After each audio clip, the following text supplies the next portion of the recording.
जी हम। सबसे पहले तो मैं एक डॉक्टर होने के नाते आगरा में आपका हार्दिक स्वागत करती हूँ कि इतना ज्ञान है आपको कि आपने सभी धर्मों की किताबों का अध्ययन किया। मेरा नाम डॉक्टर आर के वर्मा है। यहाँ पे मैं वर्मा नर्सिंग होम के नाम से अपना नर्सिंग होम चलाती हूँ। और ये हॉल जो है मेरे पतिदेव की देन है। जब वो मेयर थे आगरा के तो उस समय उन्होंने बनवाया था। आज जो जिसमें इतने लोग यहाँ सब बैठे हुए हैं।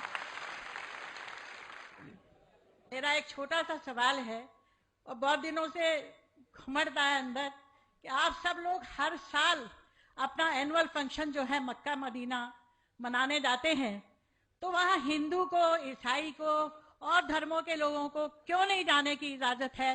जैसे आप लोग जाते हैं, क्या हम लोग नहीं जा सकते वहाँ पे? वो हमारे लिए भी तो एक तीर्थ स्थल है।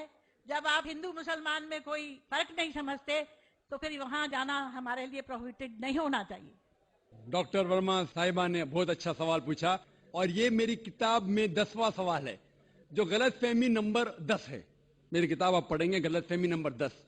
और डॉक्टर साहिबा ने बहुत सही फरमाया कि अगर हम आलमी भाईचारे में मानते हैं तो सिर्फ मुसलमान को क्यों इजाजत है मक्का और मदीना में जाने की, गैर मुस्लिम हिंदू और सिख और ईसाई को क्यों इजाजत नहीं है? बहुत अहम सवाल। इसका जवाब है कि हर देश के अपने अपने रूल्स और रेगुलेशन होते हैं। मिसाल के तौर पे मैं हिंदुस्तानी हूं, लेकिन मुझे कुछ हिंदुस्तान के इलाके में जाने की इजाजत नहीं है जिसे कहते हैं कैंटोनमेंट एरिया।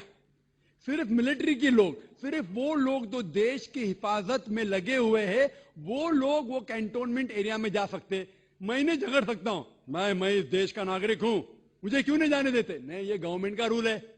ये कैंटोनमेंट एरिया है, मतलब खाली वो लोग, वो शख्स जो मिलिट्री के लोग हैं, जो देश की हिफाजत में लगे हुए, सिर्फ उनको इजाजत है।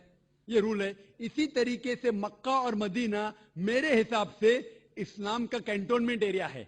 वो लोग, सिर्फ वो इंसान जो इस्लाम के लिए जान देने को तैयार है, वो लोग को अलाउड है, बाकी लोग को नहीं। हम मानते हैं कि सब इंसान हमारे भाई है, भाईचारा के अंदर वो इंसानी भाई है, उसका हम एतराज नहीं करते, लेकिन सिर्फ वो भाई लोग अलाउड है जो इस्लाम के लिए जान देने को तैयार है। और एक इसका जवाब है कि जब भी आप कोई मुल्क में जाते हैं उसके लिए आपको वीजा लेने पड़ता है, वीजा। और सबसे डिफिकल्ट है अमेरिका का वीजा, खुसूसन 11 सितंबर के बाद। 50 सवाल पूछते। जब मैं सिंगापुर में पहली बार गया था, वहां इमिग्रेशन फॉर्म पे लिखा था कि डेथ टू ड्रग ट्रैफिकर्स, जो भी ड्रग से पकड़ा गया उसे सजाए मौत।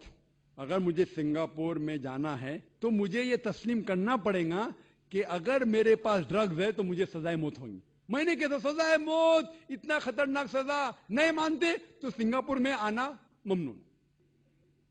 तो आप अगर सिंगापुर का वीजा लेते, आपको तस्लीम करने पड़ेगा कि ड्रग वाले को सजाए मौत।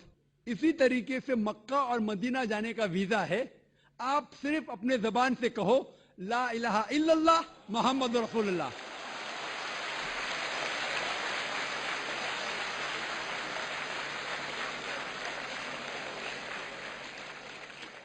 अगर कोई भी इंसान अपनी जबान से कहता है ला इलाहा इल्लल्लाह मोहम्मद रसूलुल्लाह, कि ना कोई माबूद है अल्लाह के सिवा और मोहम्मद सल्लल्लाहु अलैहि वसल्लम उसके पैगंबर है, कोई भी आपको रोक नहीं सकता मक्का और मदीना जाने के लिए।